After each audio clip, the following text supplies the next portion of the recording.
everyone, how you all doing? Welcome to another video of ElMetaleroReviews, aka the Metalhead Reviews! So, last week I went to the movies a lot. I saw The Flight with Denzel Washington, I saw Hitchcock with Anthony Hopkins, I saw the relaunching of The Godfather. They put The Godfather in theaters again because of its 40th anniversary. I saw Die Hard 5, and yesterday I saw Les Miserables. Finally, after 2 months of every day, I want to see Les Miserables, I want to see Les Miserables, I want to see Les Miserables. I was dying to see this movie and I finally saw it. I really don't know why I hadn't seen it before. You know, in the US it's been in theaters since Christmas. And well, I live in Tijuana, so I can go to San Diego whenever the fuck I want. But no, I waited for the movie to be in theaters here in Mexico. And last week on Valentine's Day, it finally got to be in theaters, and I finally saw it, and it's beautiful. But first, I want to say a few things. Of all the movies I saw in theaters last week, I'm not gonna review all of them. I was gonna review The Flight with Denzel Washington. I was actually began to record a review, but I realized I'm not the right person to review that film. Why? Because it's really not my kind of film. It's really not a kind of film that I'm personally into. And Denzel Washington is really not an actor that I like really much. So, I think that if I review The Flight, my personal opinion is gonna cloud my side of things very much, because a lot of people has been saying that the movie is very good and that Denzel is great in the movie, and I really just wanted the film to finish. And I wouldn't mind speaking an opinion that is against the general opinion if I knew I can think clearly about this movie, but it's really not my kind of movie, so I'm the first one accepting that I can review The Flight. I can be objective about it. The Godfather, I'm not gonna review that because, well, it's not premiering right now. It's just been relaunched. Everybody has seen the film, and well, there's no question, it is an amazing film. Hitchcock, I am going to review that. I definitely am. And Die Hard, I really don't want to review it. I mean, I could, but I really don't want to spend 15-20 minutes talking about Die Hard because I really didn't like it. And I really think it's not a good film.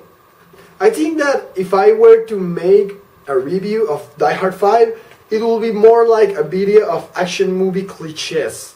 It really will. I mean, Die Hard 1 is amazing, Die Hard 2 is great, Die Hard 3, I think it will be my least favorite after 5. And well, Die Hard 4, I like it, but Die Hard 5, it's really not a good movie. Just, unless you're a fan of Die Hard movies, don't watch it. It's really your typical action movie, but with John McClane as the main character.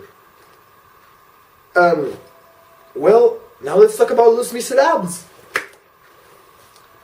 I really love this film. It's a beautiful, gorgeous film. The acting is terrific, and I say that's a good thing. The songs are beautiful. The movie is 2.5 hours long, but you don't feel the time passing by. You really feel like, boom, it flies. I had really been looking forward to seeing this movie, and I'm 100% pleased with it. So let's begin, shall we? The movie begins in the year 1815, a few years after the French Revolution. The movie takes place in France, obviously. And we see this ship, and in the ship we see Russell Crowe, whose character is called Jabert. He's called Jabert. So we see Jabert, played by Russell Crowe, supervising a whole lot of slaves, and among those slaves is Hugh Jackman, whose character is called Jim Bourgeois. and they're singing. The whole movie is sung, obviously, because it is a musical. You won't see the spoken lines. Everything in the film is a song. So we see these slaves singing about how miserable their life is, and Hugh Jackman began singing that he has been a slave for 19 years just because he stole a piece of bread for his nephew, his sister's son. And well, he looks really like he must look, but I couldn't help to laugh a bit when in all the other scenes when Hugh Jackman is in his typical Hugh Jackman look, I can really find him in the role. But when he's bald with a beard and everything, and he looks good, the beard really should be there. He looks like he should look, but I couldn't help to be thinking, that's Hugh Jackman with a beard. That's Hugh Jackman with a beard, yeah. But well, they're singing, and then Hugh Jackman gets his freedom finally, his conditional freedom.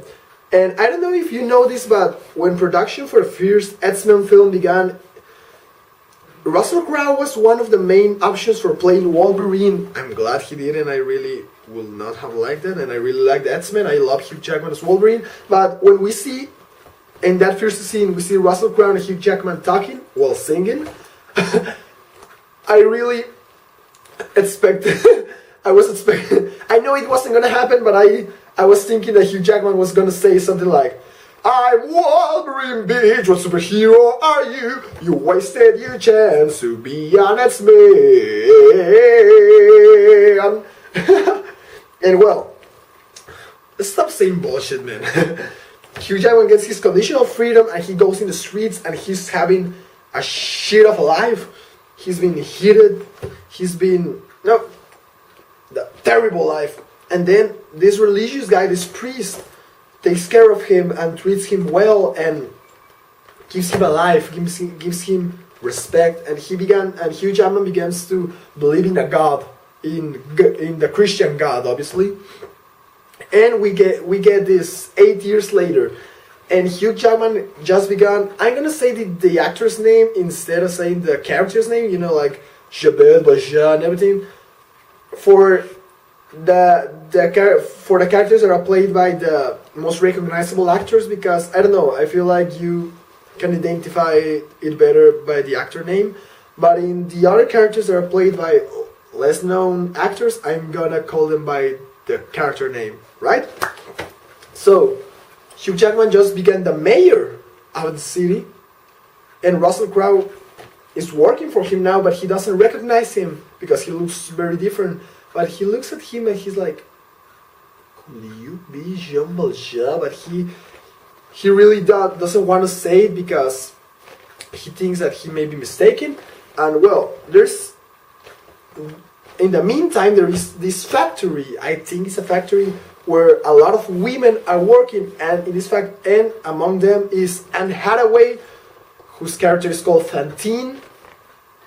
And she sings that she has a daughter called Cosette, and her husband abandoned them, so she has to win money for Cosette, and some people, a couple, there is a guy whose actor name I don't remember, and Helena Bohnam-Carter is the wife. They live far away and they are taking care of Cosette, and Hathaway's daughter. And Hathaway goes through a series of really shitty events, and I don't mean shitty like they're bad done, they're well done. I mean that she goes through some terrible stuff, and she goes through a real bad situations, and I can't say what because I don't want to spoil anything about this film, but she ends up singing a song all by herself when she sings about how sad she is, and it's the best scene in all the movie. I know everybody has said it by now, but it's an amazing scene, and Hathaway is a real amazing actress. And she's really at her top in this film. Every face she does, every word she says, every note she sings are just blow my mind, man. It's beautiful. And It's beautiful everything she does. And in the meantime, Hugh Jackman finds her after all those things, and he wants to help her. And then when he's helping her, Russell Crowe finds out that Hugh Jackman actually is Jean Valjean, and he wants to make his life miserable. This guy is a son of a bitch. He wants to make his life miserable. So Hugh Jackman escapes. But before he escapes, Anne Hathaway asks him to take care of Cosette, her daughter.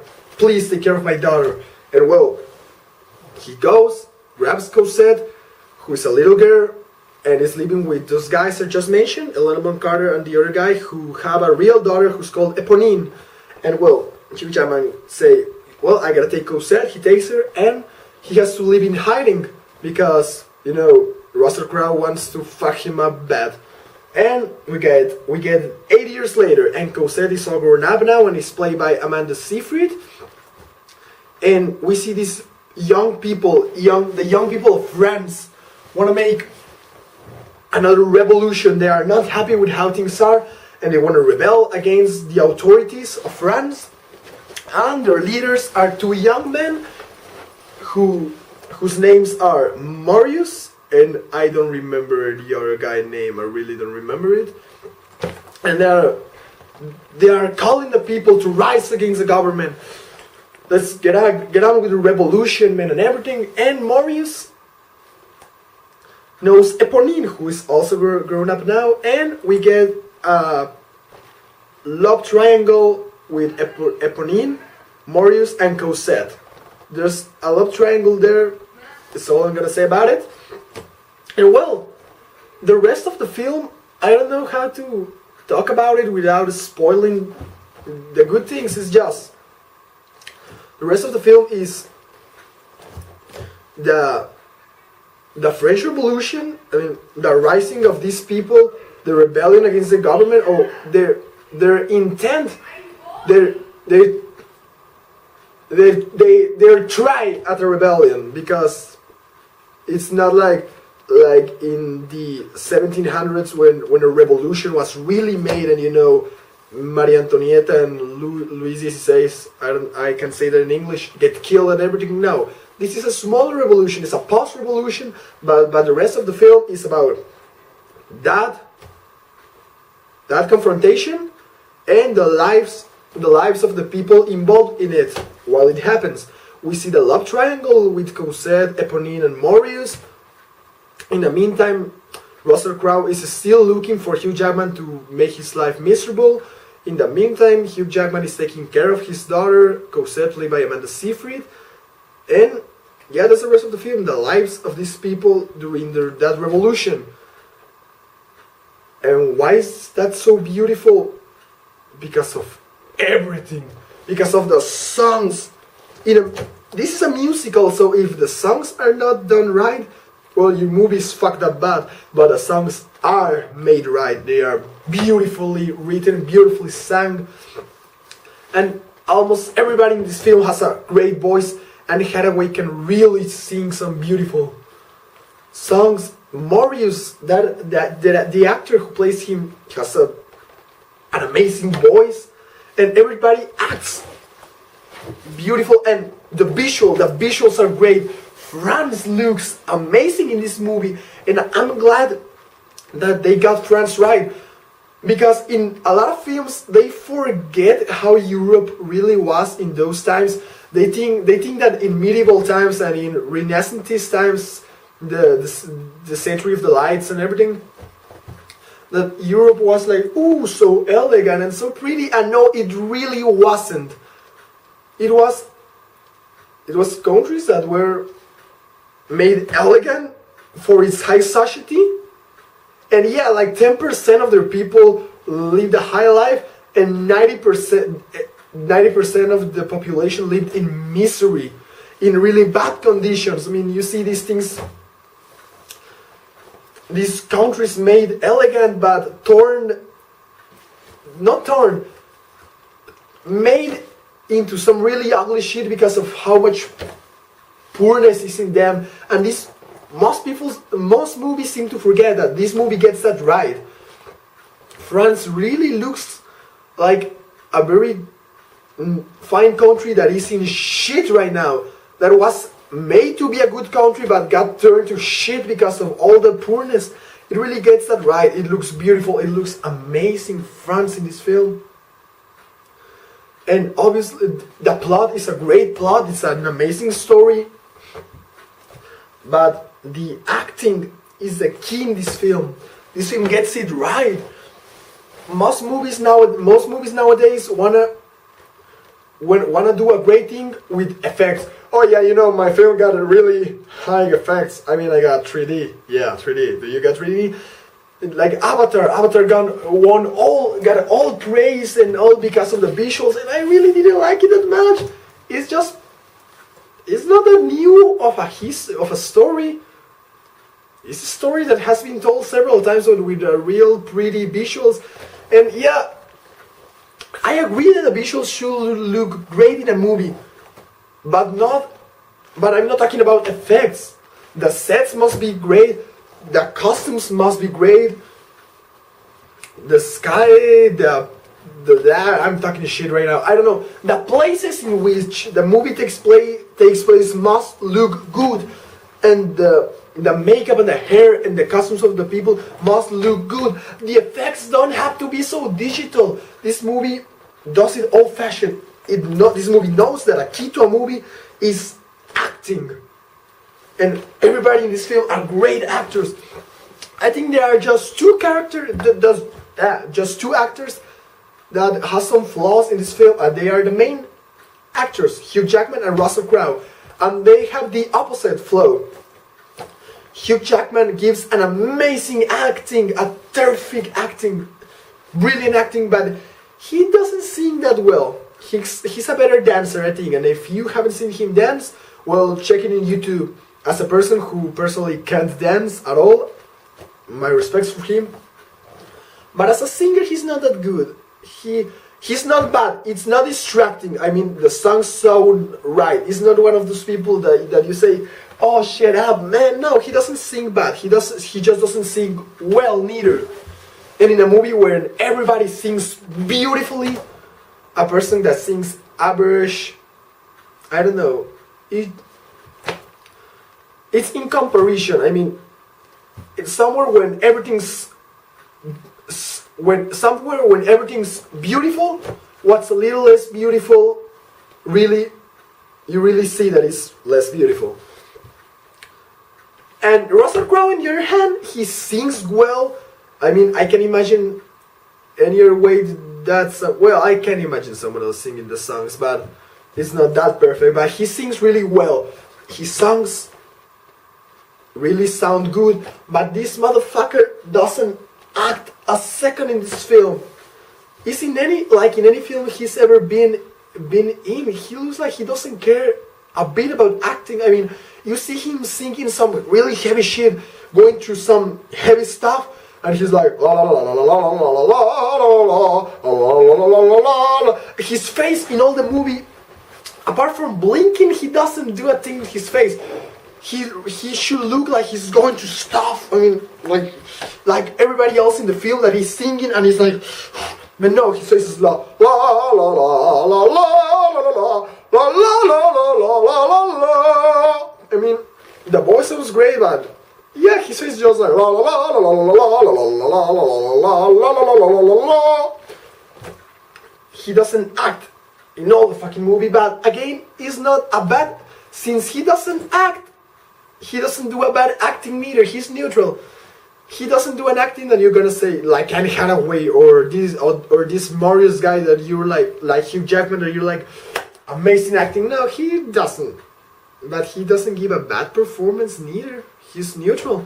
So apart from the fact that Russell Crowe doesn't act at all, and Hugh Jackman doesn't sing that good, and again, it's not things that are awful. It's just the least perfect parts in a perfect movie. Apart from that, everything is flawless, everything is perfect.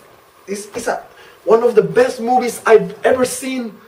And if this weekend it doesn't get the Oscars, I'm gonna send a fucking orc invasion to the Academy Awards, because this definitely deserves the prizes. This deserves the Academy Awards. There's no film that is nominated that is better than this. This is an amazing film, and that's all I can say. Just go see it. The only people I think that wouldn't like this movie is people who don't like musicals. If you really don't want to see it for 2.5 hours and see people sing, well, don't do it.